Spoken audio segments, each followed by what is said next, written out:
今日も一日お疲れ様。お疲れジャパニーズのゆりこです。このチャンネルでは日本語を勉強している皆さんと一緒に夜寝る前に日本文化と日本語を楽しくゆっくり勉強するチャンネルになっています。突然ですが、日本語を勉強している皆さんからよくこんな質問をもらいます。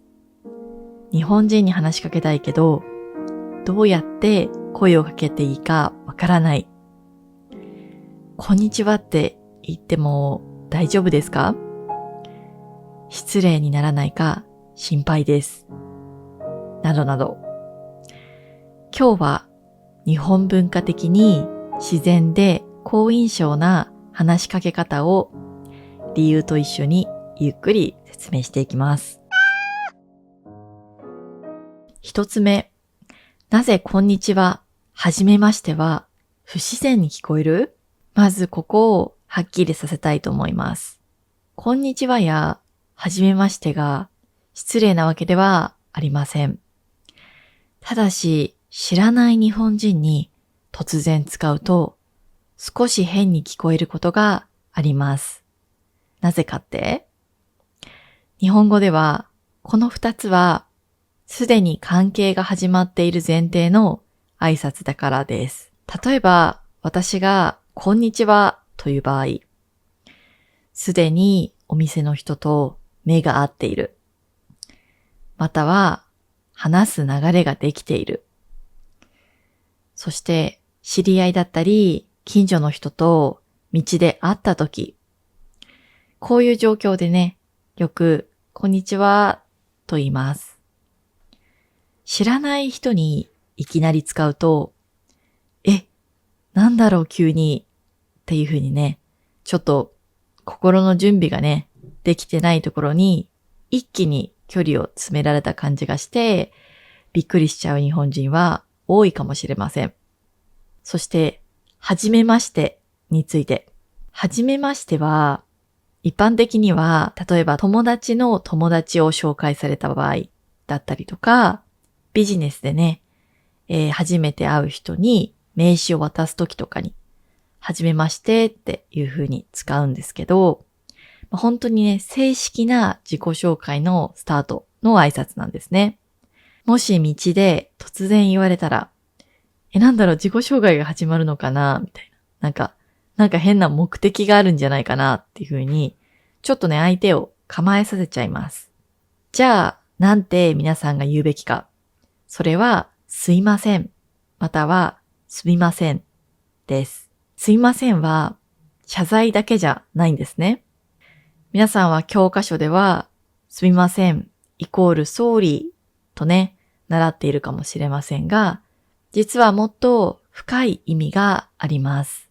この言葉には、相手のね、時間を使うことへの配慮、迷惑をかけるかもしれないっていうね、意識、それから相手への敬意、尊敬が含まれています。日本では昔から他の人に迷惑をかけないようにとか、周りのね、空気を読みましょうとか、お互いに協力しようっていったね、価値観が大切にされてきました。日本語で調和とかね、和っていう言葉でその文化が表されています。だから日本語では声をかけていいか確認する。相手が OK なら会話を始める。その後に挨拶だったり自己紹介っていう順番が実は自然です。なので特にアメリカみたいな国とね、日本では表現の仕方がまるで違うと思うので、そのあたりは距離感のね、詰め方を間違えない方がいいかもしれません。そして3つ目、一人称は省略または僕、私を使うべしです。一人称については、英語ではもちろん I を使いますが、日本語ではね、たくさんの一人称があります。例えば、私だったら、私だったり、私だったり、ゆり子はとか、お姉ちゃんはとか、本当にね、たくさんの種類の一人称がありますね。では、その中で皆さんが使うべき一人称はというと、おすすめ一つ目は省略です。何も言わない。二つ目は、僕または私です。時々僕ってすごくね、小さい子供が使う言葉のように思っている人もいるかもしれないんだけど、実はそれは本当ではありません。日本人の大人の男性はよく僕という言葉を使います。私って言うとね、ちょっとビジネスっぽい感じがして、すごくね、丁寧なのはわかるけど、丁寧すぎちゃう。ただ、俺っていうね、単語をよくね、アニメとかで聞くかなって思うんだけど、俺をね、避けた方がいいです。その理由は、ちょっとね、響きが強い。そして、ちょっと距離がね、近い。フレンドリーすぎる。といったね、ことが感じられることがあります。なので、知らない人には、丁寧で、中立、そして安全っていうのがベストです。だから、一人称は省略、または、私、僕を使いましょう。四つ目、会話を柔らかくする魔法の言葉を使うべし。ここでとっても大事なフレーズを今から皆さんにお伝えします。それは、今日本語を勉強しています。少し練習いいですか？この一言で相手の警戒心が一気に下がります。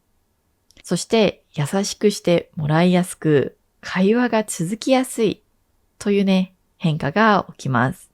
もし仮にあなたが相手の女性がすごく可愛いから話したかったとしても、多分日本語を勉強していますと言った方がいいと思います。いきなり日本人女性があなたすごく可愛いから話してもいいと言ったらちょっとね、びっくりすると思うけど、もしも日本語を勉強していますが話してもいいですかだったら、まず英語で話さなくていいんだっていうこと。それから相手は変な人じゃなくて自分と日本語を勉強したいから話しかけてるんだというのがわかるので、相手は親切にしてくれるかなって思います。日本人はね、一生懸命勉強している姿勢っていうのを多分ちゃんとね、評価するかなって思います。そして、ここからは実践編なんですけど、よく使われる質問について皆さんにお伝えしていきたいと思います。その前に一つだけ大切なことがあります。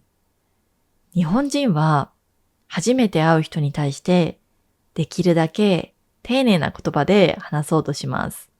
なので、普段ね、家族や友達に使っている言葉、それから教科書で最初に習うシンプルな日本語っていうよりは、もっと硬くて丁寧で難しい言葉を使う可能性があります。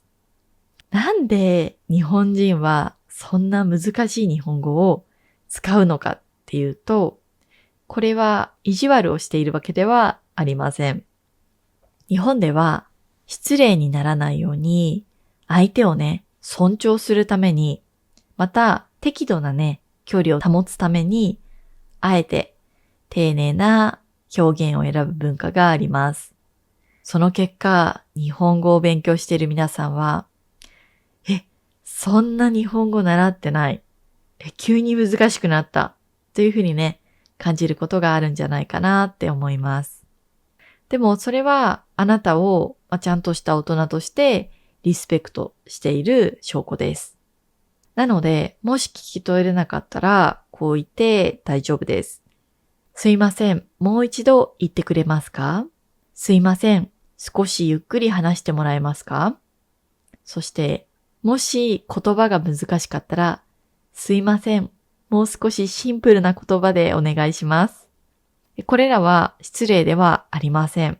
むしろ日本人は、ちゃんと真面目に聞こうとしてる誠実な人だなと感じるはずです。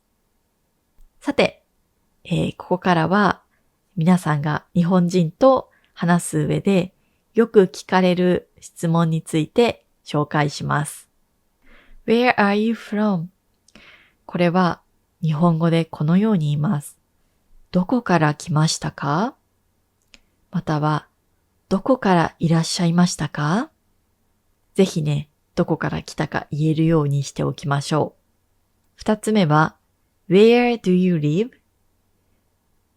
日本語では、どこに住んでいますか？または、お住まいはどこですか？三つ目、What is your favorite food? 日本語では、好きな食べ物は何ですか？一番好きな日本食は何ですか？食べ物の話題は日本人が一番答えやすい話題の一つです。みんなね、日本食に誇りを持っているので、多分この質問はきっとされると思います。四つ目は、How long have you learned Japanese? 日本語では、何年日本語を勉強していますか？または、どのくらい日本語を勉強されていますか？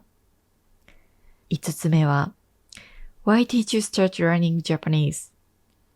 日本語では、なんで日本語を勉強しようと思いましたか？または、日本語を勉強しようと思ったきっかけは何ですか？はい、今紹介した質問は一番ね、される可能性が高い質問なので、この質問の答えをぜひ用意しておくといいかもしれません。はい、最後にこれはとっても大切なことなんですが、皆さんは完璧な日本語を話す必要はありません。それは日本人はあなたが完璧な日本語を話すことを期待していません。間違えても大丈夫。発音が変でも問題ありません。一番大事なことはね、あなたが日本人と話そうと思って話しかけたというね、その事実ですね。はい。日本人はおそらくね、話そうとしている気持ちをちゃんと感じ取れるんじゃないかなって思います。ということで、今日紹介したことをまとめると、1、すみませんから始める。2、一人称はシンプルに。3、日本語を勉強していますと伝えよう。4、一番ベーシックな質問を覚えておこう。ぜひね、怖がらずに日本人に話しかけてみてはいかがでしょうか。ということで、今日も一日お疲れ様。また次の動画でお会いしましょう。おやすみなさい。